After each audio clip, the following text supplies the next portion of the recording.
কোন জায়গায় বিক্রি করছস? জোরে ক। কাগর নাম ঠিকানা জানাস?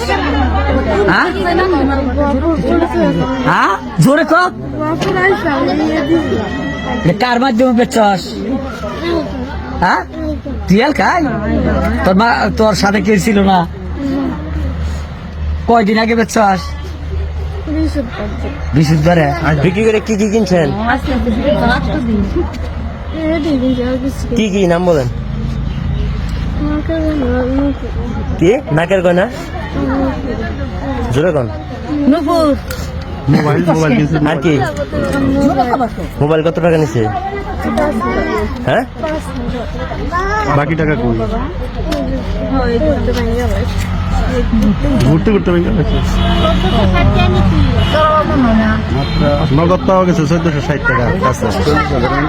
40,000 মতো।